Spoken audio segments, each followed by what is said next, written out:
everyone. Good evening, Miss Rachel.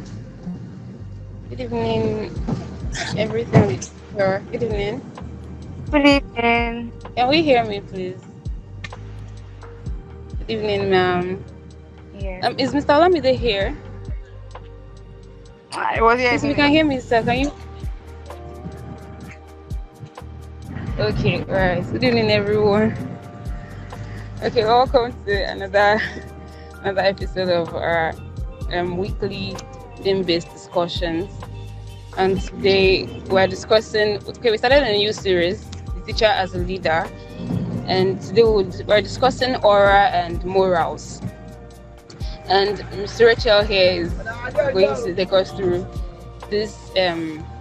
She's going to take us through this discussion. I think it's going to be a conversational session. We're going to have time to discuss after her introduction. So before she comes up, um, can Mr. Olamide briefly read our profile? So to read the profile of our special guest for today, who happens to be Miss Rachel Akinwamide. So Miss Rachel is a multifaceted educator. She holds certifications from the Teaching Registration Council of Nigeria (TRCN) and Ontario College of Teachers (OCT). She is also a certified Microsoft Educator. Ms. Rachel is an English language and literature teacher driven by passion to empower students academically and personally. Beyond traditional teaching, she believes each child embodies potential and purpose, and she's committed to equipping them with life and hand skills that extend beyond the classroom. She is a strong advocate of the UN Sustainable Development Goals, and she contributes actively to community projects. Presently, she is in charge of an initiative which is Beyond Teaching, Beyond the Classroom, where we have a network of educators focused on making a meaningful impact in education and life. Aside teaching, she enjoys shoemaking, drumming, and sharing her beliefs. I'm really keen on hearing her tell us more about those passions of hers. You're most welcome, Ms. Rachel. You have the floor, please. Thank you very much. So I would have thought I had that kind of profile anyway. So I'm happy to be here. It's my first TBD on everything literature. So I hope we get to interact as much as possible. Okay, so I'm Rachel. I think the Miss Rachel is a lot of formality. So I'm Rachel, and I'm going to I'm going to start now. Okay, so talking about the teacher as a leader. Hmm. Okay, so first, a teacher is human, right? Oh well, maybe with the um introduction of technology, well, we might probably have AI teachers and the rest of them, but for now, would agree that teachers are actually humans, right? And teachers lead. I think I would liken a teacher to a shepherd, right, with sheep that would just follow, or an herder with cows. So a teacher is a leader. Now, a teacher is not just an educator. A teacher is a leader who guides, inspires, and influences students. Now, remember that as a teacher, your influence extends beyond the classroom. Okay, so I think I've been teaching for about 4 years, and my first year was overwhelming. I had principles. I had, oh, this is what I wanted. I did not want any what I say attachment, form of emotional attachment with students, besides what we had in the classroom, just the 8 to 2, 8 to 4, and that's where it ends, right? But over time, I realized the influence extends beyond the classroom. I remember then I would come to class and tell them, well, I don't like everybody, so I don't expect everybody to like me. That has always been my motto. Because as humans, definitely, you won't like everybody. But then I've come to realize that some of the students actually pick the words, right? They pick what you say. So as a leader, you're influencing lives. Teaching is a really delicate job, trust me. Now you're influencing lives, right? You're guiding and you're inspiring, whether positively or negatively, whether consciously or unconsciously, you're actually inspiring people, inspiring students. Now, move to oral. I think I really like this oral part because it kind of resonates with me. I have a perfume brand, right? So I think I'd call myself a perfumer. So now when we talk about aura has to do with, okay, so in perfumery, it's the scent, the fragrance, the notes, the description of a particular smell. Now, in today's context, oral in teaching, oral is your presence. I don't know if the right word to use is vibe, but yeah, your energy, what you bring. And I've realized that, as funny as it sounds, food helps me before teaching, except days when I'm fasting. So when I'm coming to class as, okay, this class has to be energetic, I've realized the energy starts from me. The aura I bring, the vibe I bring, the presence, right, is contagious, really. Now, aura explains the presence the teacher brings into a learning environment. You can either create a warm and inspiring atmosphere that motivates or creates a moody and downcasting atmosphere that depresses. So if I started all of this plenty talk and I probably had a very low, I just wanted to read through, that's a different aura. If I'm starting out as being energetic, in few minutes I'm sure everybody will catch that, that same do I call it spirits, like leading up a bush. You start with the dry grass, in few minutes you have the whole place, right? So your aura is an intangible influence because it affects the confidence, comfort, commitment, and even the enthusiasm of your students. As teachers, it's actually really not right say delicate, right? I think one has to be really careful with you know our mood. For those who teach literature, we do the mood, the tone, and all of that. Now aura, our presence, actually influences and affects the children. So I spoke with someone recently and he was talking about a secondary school days. Very bright, those that were really bright students, the intelligent ones when they were in secondary school. And he was talking about a particular experience that he cannot forget. And it was his maths teacher walking him out of a competition because he he just got admitted to the school and they were having this preparation for, I think, cowbell competition. So he went into the room and was like, oh, he wanted to join. And I think the teacher walked him out or, laughed. This is all right, like, oh, what do you want? This is not your place. He's about, I think he's about 40 now. But it's funny that he still remembers. Now, over time, the teacher might have actually done other things that, portrayed him as a good person, or maybe he really did not mean what he did. But, that aura, it's like walking into a room with scented candles. trust me, you want to stay back there, right? So your aura it affects everything as a teacher. So I think we'll come back to how can you improve that aura, right? Or how do you work on it? Or how do you stay positive? How do you stay, all charged up and all of that? Okay, so I'll move on to the next slide, which is morals.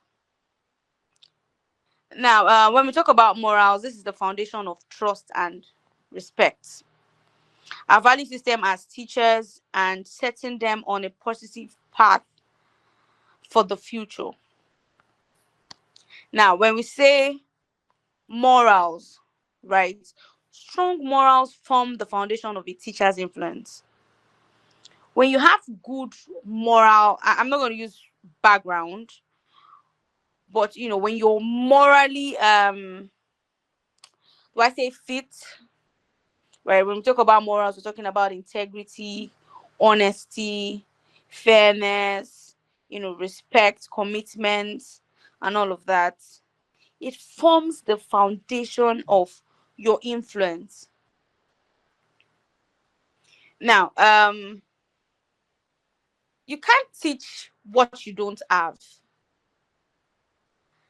That's one thing I have learned over time. You cannot try to be a a superman if you don't have that, you don't have that energy to actually want to fly. You can't. It doesn't work, right? So teaching all of this, is the value system we need to adopt as teachers. Now, as a teacher, you prioritize teaching students not just academic content, but also integrity and communication. These are morals. Strong morals form the foundation of a teacher's influence. Integrity, honesty, fairness, responsibility, you know, all of this.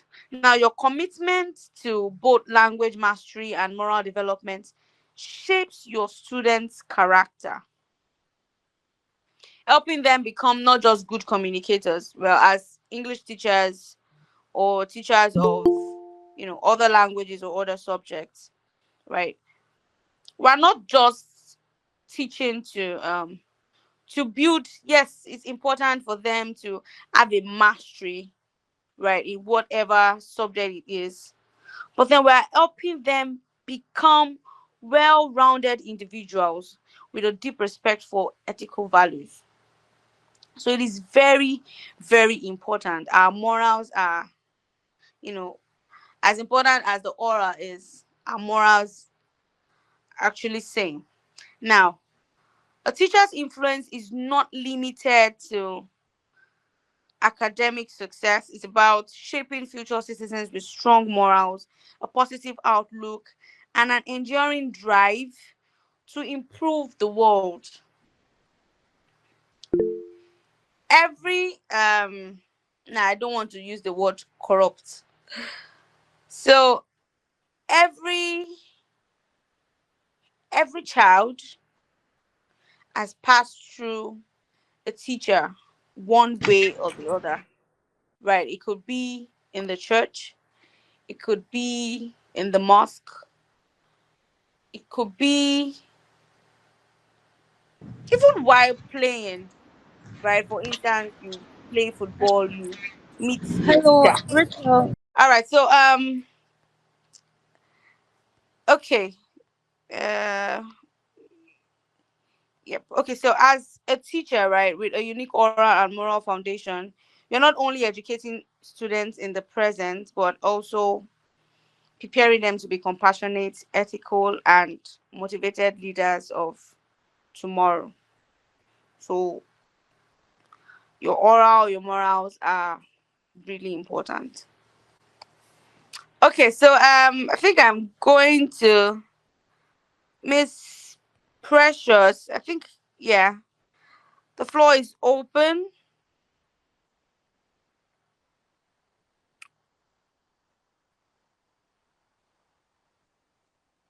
Okay, all right. Thank you for the introduction, Rachel. Thank you very much. So, I think so far from your introduction, you already covered my first question. Was about what aura entails, and it's like as a concept per se. So, I'm going to ask further. You've already explained what aura entails. How does it affect our personal and professional lives? Like, what's the significance in our personal and professional lives? That's my first question. And before you answer the question, please, I just want to make a quick notice to everyone on the group. If you have questions, you can start dropping them in the chat section, and or you can raise your hand. So after my question, she can take yours too. Thank you very much. You can address the question now. Did you get the question? I think you said, what does oral entail, the What does significance? it what's the significance on personal and professional lives? That's the first question, ma'am. Okay, so oral entails, I'm going to be as fast as possible, entails energy, presence, impact, and force, right?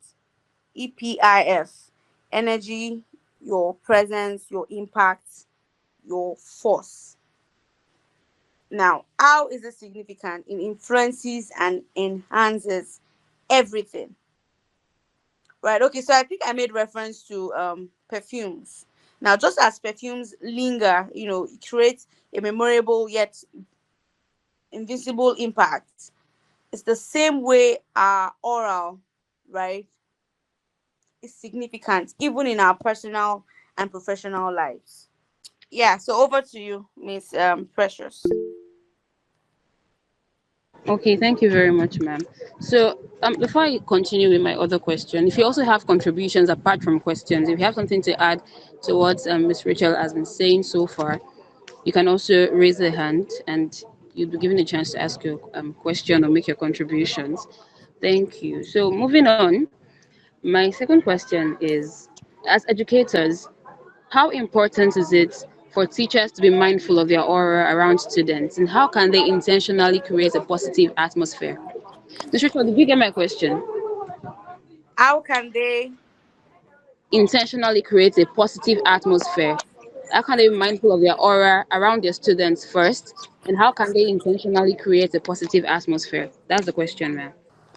Okay, so I think the word there is intentionally, right? I think everything has to be done with, a form of intention, a drive, knowing fully well that you have to connect, knowing fully well that you have people around you who are either motivated by your oral, right? So I think connection, trust and connection. Now, I know it's a process, and I know it's sometimes overwhelming, right? But then being intentional and trusting the whole process. So it's important for teachers to be mindful, to be really mindful around the students, right? Especially because you have a constructive learning environment and, you know, all of that. But taking out time to teaching can, I think it causes, you to actually burn out at some point. It's actually not easy staying motivated all day, every day, all the time. So I think being intentional, I think as individuals we process things differently. Different things work for different people, right? So I think taking out stress, taking out anxiety, and just trusting the process, knowing fully well that you have to connect with, people around you, especially students. So I think yeah, that's how I think, one could be mindful I of could also oral. think that's a very good attempt, because sometimes when you try to have everything all planned out, it's good to have a plan, but sometimes some things are just not planned. And if you want everything to be planned always, and you're not trusting the process, you might become anxious at some point and Mhm. messing up. So I understand trust the process thing. It's very important. So moving on to the next question. It seems nobody else has a question apart from me, so I'll keep asking. So, what strategies can teachers employ to instill strong moral values in their students? What strategies can teachers employ to instill strong moral values in their students, and why is this crucial for their development? That's the question now. Okay, so strong moral values. I think I like reflection, right? Self-reflection. Even as teachers, you have to consciously reflect on. I think at some point I used to journal. I would take note of things that I did wrongly, things I could have done better, how I could have reacted, or how and all of that, right? So, aside being a role model, I feel like the hardest job ever is being a role model because you have to be perfect, right? But I think one way out of it is modeling a good behavior and then teaching reflection. Reflection is a builder, trust me. Self reflection, even outside the classroom, when you take time to reflect, you take time to go over your day. How did I respond to this? How did I react to this? Now, that's one of, I think that's the strongest moral value, right, that one could instill, is teaching them to self-reflect, reflection of themselves. All of this goes alongside empathy, integrity, honesty, and the likes. Yeah. Okay, all right. Thank you very much, Ma. So, my next question somehow, should I say, buttresses this point, the fact that teachers are models and should like, if the student sees a teacher or sees his teacher, self-reflecting and doing things in a certain way, the teachers are kind of models for their students. So students look after them, watch them, and do the things they do sometimes. So they should remain good models. So that's one point. That's one lesson. And my next question is: has as role models, as moral watchdogs for their students, how can teachers effectively carry out their roles, and what responsibilities come with this? Like as role models and moral watchdogs for their students, how can they effectively carry out their roles, and what responsibilities come with carrying out these roles? That's the question, ma'am. Okay, so how can they effectively carry out these roles? Yes, ma'am. I think demonstration, right? In actions, in words. Children would follow whatever you do. Or do I say students? They would there's this thing with watching how it's done and replicating, doing the exact same, or almost. Now, showing means you're demonstrating first in actions. You're showing them in respect, in fairness, how to react to things. You're practicing all of this. Now, you cannot teach what you don't practice, or you cannot show what you don't practice or demonstrate. So I think demonstration, showing, and practice, they all work together, right? This helps us to carry out our roles as role models, demonstrating consciously, showing it consciously, and practicing it. Then back to reflection. You have to reflect in whatever you do, your behavior, your attitude, your oral, right? And yeah, I think that's it. Okay, thank you, ma'am. I think Mr. Alamdi has something to say. Is raising a hand. You can go Okay. ahead, sir. Okay, can you hear me, please? I can hear you. Oh, great. Yeah, thanks so much, Ms. Rachel. I just want to quickly chip this in as a contribution.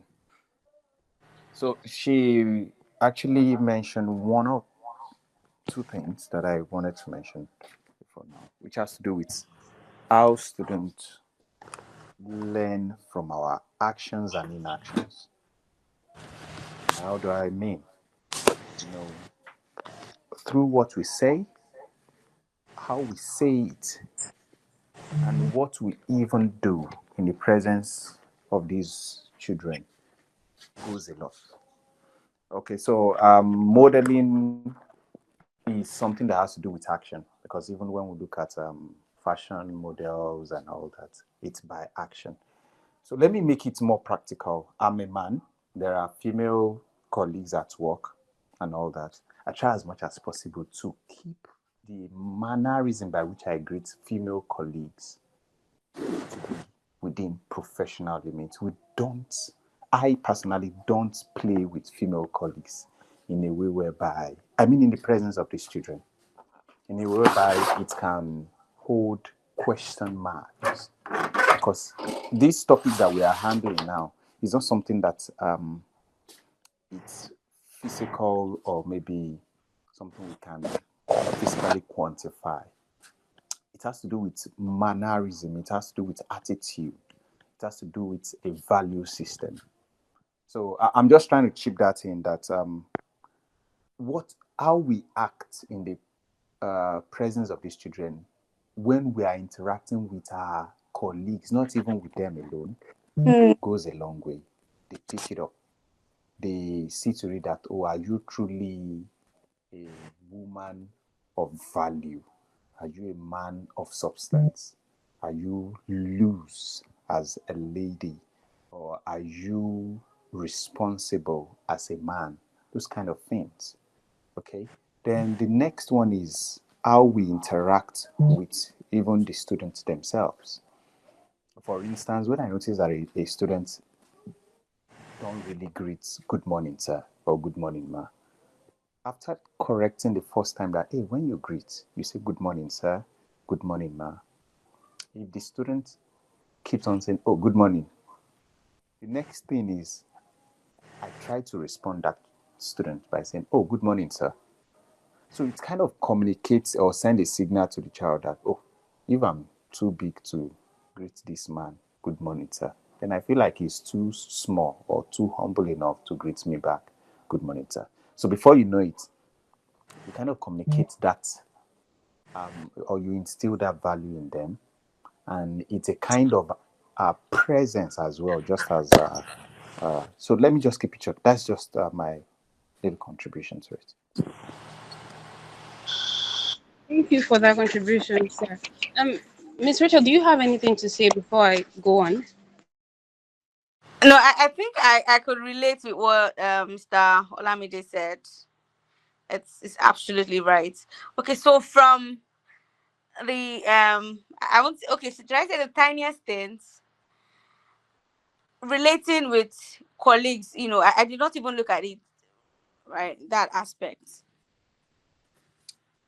The students watch how we you know and I think when I first got a teaching job, I was very intentional about being called by my surname, because I realized, oh, I think there's this thing with teaching, especially in public schools, where you're being called the name, right? And I've realized over time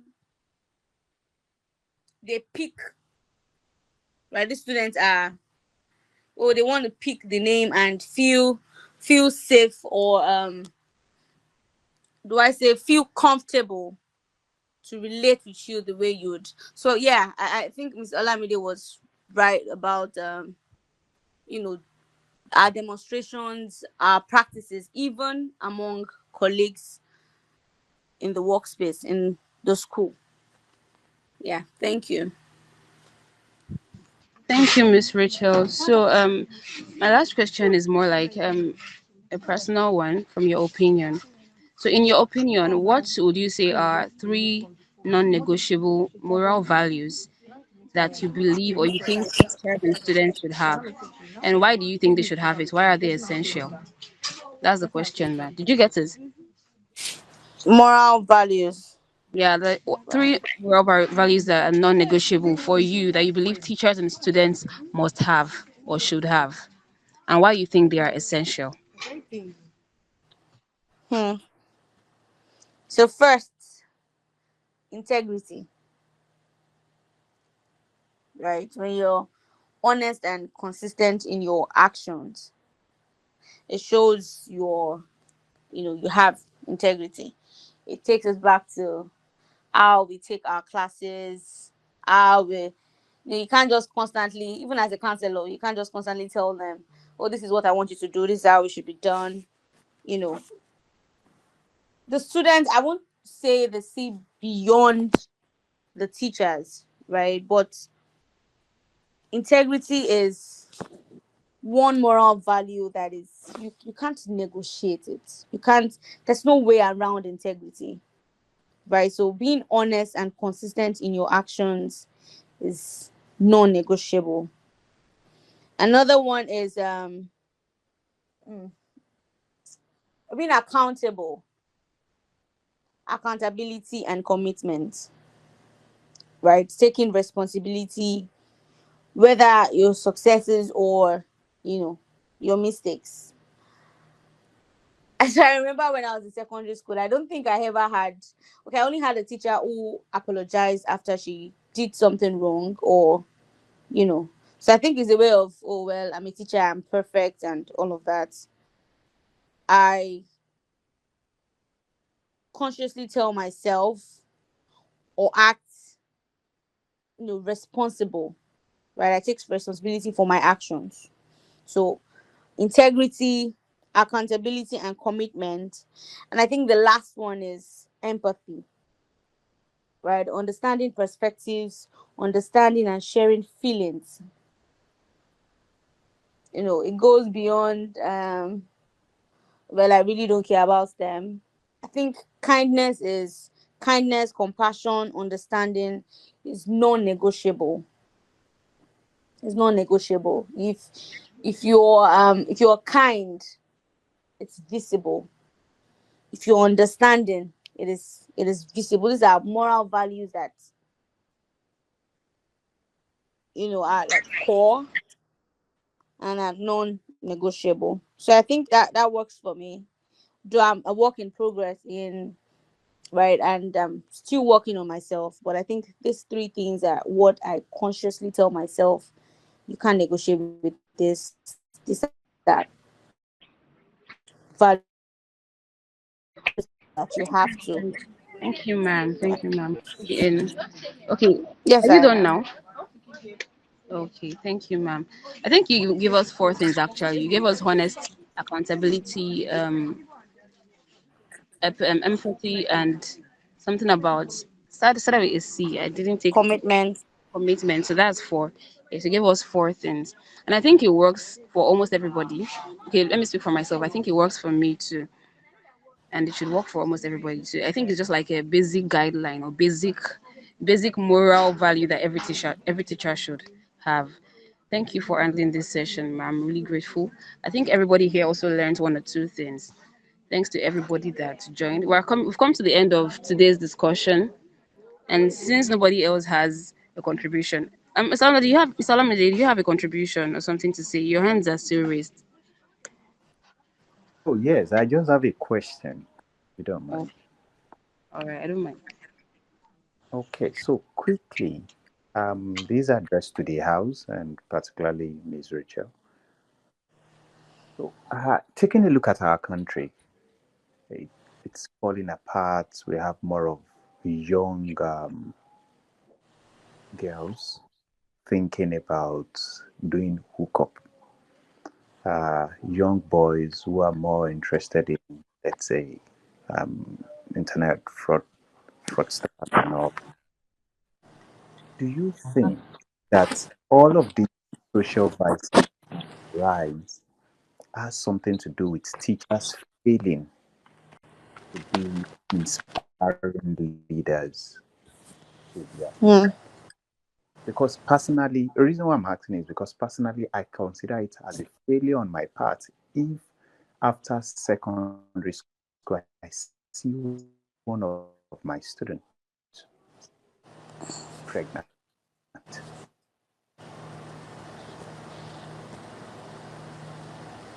I feel like, oh, we have not done enough to inspire this girl to be able to understand what self self-control is all about. Some of these things are due to the fact that we have less students in the classroom.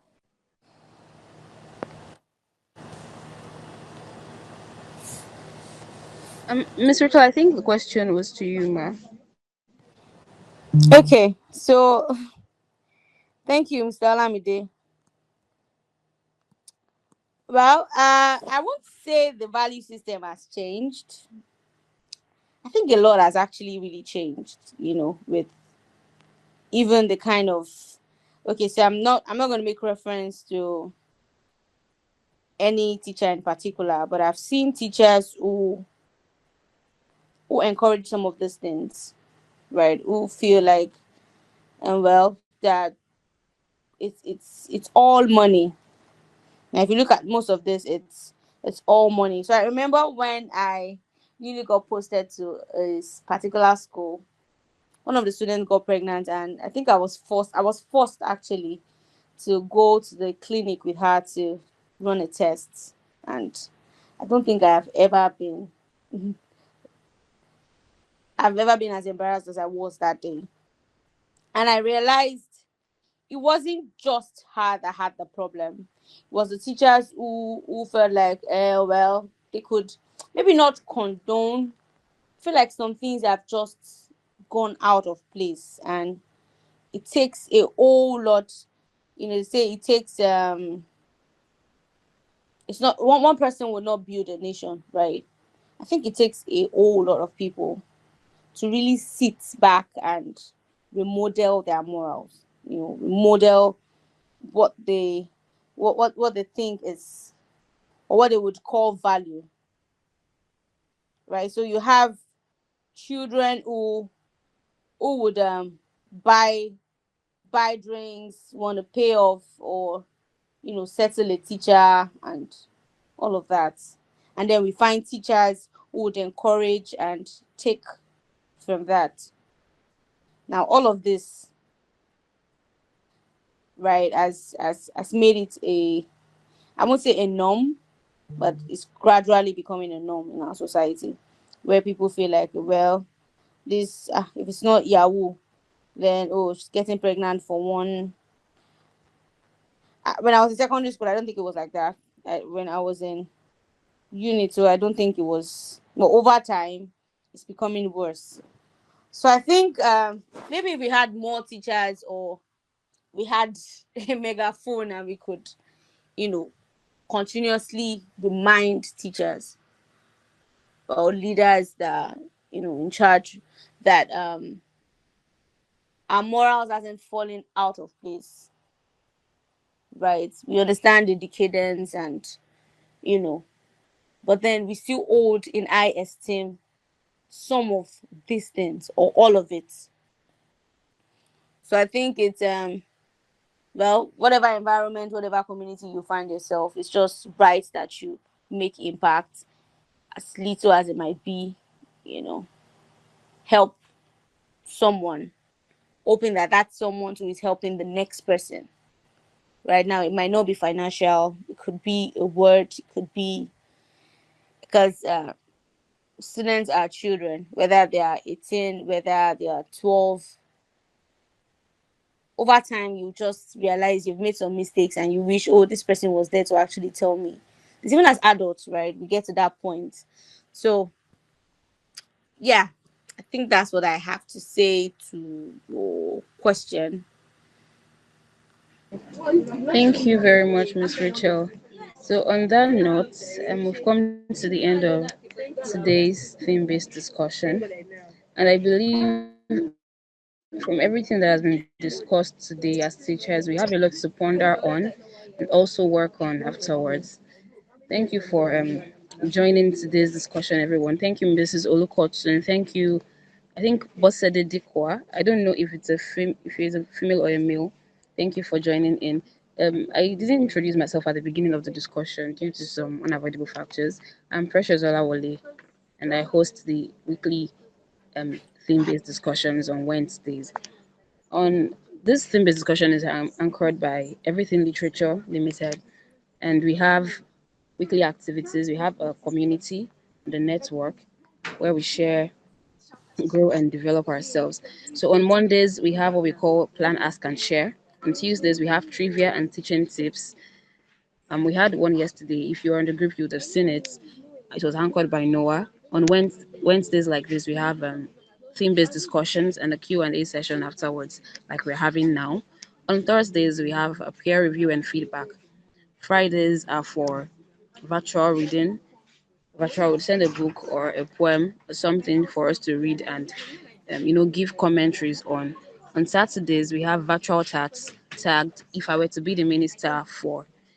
On Saturdays, we learn more about what it's about. Yes. So thank you everyone for joining. If you want to participate in any of these activities, you can join the network, Everything Literature Community, on WhatsApp. If you don't have the link will be. I would post the link on the chat box before we leave the group now, so you can join us for any of these weekly activities. Thank you once again for joining.